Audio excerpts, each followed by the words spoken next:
हमारे सहयोगी नीतीश चंद्र जुड़े हुए हैं। सूत्रों के हवाले से जो खबर नीतीश आप पहुंचा रहे हैं, पहले तो एक परिवार के तौर पर यह बड़ा दुर्भाग्यपूर्ण है कि परिवार की लड़ाई पार्टी की लड़ाई बन के अब सार्वजनिक कलह के तौर पर सामने आ रही है। रोहिणी आचार्य की नाराजगी कहां से शुरू हुई और कैसे ये कहानी शुरू हुई? देखिए, रोहिणी की नाराजगी पिछले कई समय समय पर आपको दिखी भी होगी। आपको याद होगा विधानसभा चुनाव के ठीक पहले, उसकी घोषणा के ठीक पहले तेजस्वी यादव जिस रथ पे सवार होकर घूम रहे थे, उस रथ पर संजय यादव आगे की सीट पर, जहां लालू यादव बैठा करते थे बहुत पहले, जब वो तस्वीर पोस्ट हुई सामने आई तो उसके बाद रोहिणी ने संजय यादव पर सवाल खड़े किए और उसके बाद उनकी नाराजगी सामने आई। उस समय वो खुद बयान तो नहीं दे रही थी, लेकिन वो सोशल मीडिया के जरिए अपनी बातें खुलकर रख रही थी। उसके बाद वो सिंगापुर चली गई।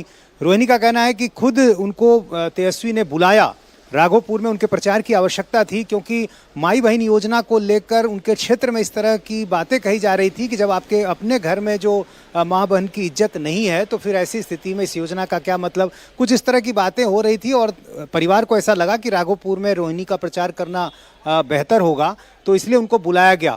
और यदि इससे और पीछे जाएं तो करीब 1.5 साल पहले ही जो है, रोहिणी ने जब किडनी डोनेट किया था, उसके बाद रोहिणी के करीबी सूत्रों का कहना है कि खुद तेजस्वी यादव ने ऑफर दिया था चुनाव लड़ने का, और उस पर रोहिणी ने यह कहा था कि वो लालू जी कहेंगे उसके बाद ही इसके लिए सहमति देगी। फिर लालू जी ने भी ये कहा कि हाँ, चुनाव लड़ो।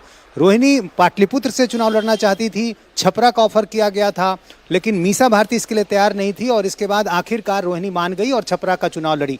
रोहिणी को यह भी लग रहा है कि उसके बाद से जो है इस तरह से परिवार के लोग और खासतौर से तेजस्वी यादव के जो करीबी हैं संजय यादव, उनकी तरफ से घर में उनको लेकर कुछ ऐसी बातें कही गई जिससे ऐसा लगा तेजस्वी को कि रोहिणी जो है तेजस्वी के लिए एक राजनीतिक खतरा भविष्य में हो सकती हैं। जो रोहिणी के सूत्र हैं वो कह रहे हैं कि इसके कारण ही सारण चुनाव में भी उनको पूरा सहयोग नहीं दिया गया। कि इस हार की जिम्मेदारी तुम्हारी है या तुम्हारी हाय लगी है, ये बहुत बड़े शब्द हैं। जी हाँ, बिल्कुल। और हमारे सूत्रों का कहना है कि ये बातें हुई, और चूंकि रोहिणी ने यह सवाल खड़ा किया था कि संजय यादव को लेकर सवाल पूछे जा रहे हैं, पार्टी के कार्यकर्ताओं में ये सवाल है तो जिम्मेदारी तय होनी चाहिए, समीक्षा होनी चाहिए। और इस बात को लेकर ही जब बातचीत हो रही थी तो बहस में ये तब्दील हो गई और फिर तेजस्वी यादव इस बात में काफ़ी गुस्से में आ गए और उन्होंने कहा कि तुम्हारी वजह से यह हार हुई है।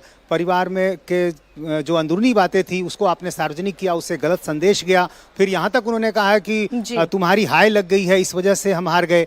काउंटिंग के ठीक पहले उन्होंने गुड लक कहा, उसका उन्होंने कोई जवाब नहीं दिया। ये बात भी रोहिणी को काफ़ी खराब लगी।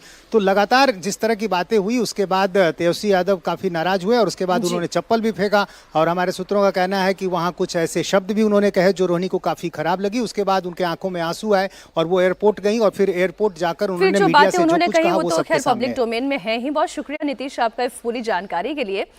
वैसे लालू परिवार में दरार की शुरुआत बहुत पहले से हो गई थी। तेज प्रताप को जब पार्टी से परिवार से अलग किया गया तो उन्होंने खुलकर तेजस्वी के खास संजय यादव को टारगेट किया था, उन्हें जयचंद कहा था। लेकिन रोहिणी और तेजस्वी के बीच में ये घमासान क्यों हुआ, उसकी पूरी इनसाइड स्टोरी भी आपके सामने रखते हैं।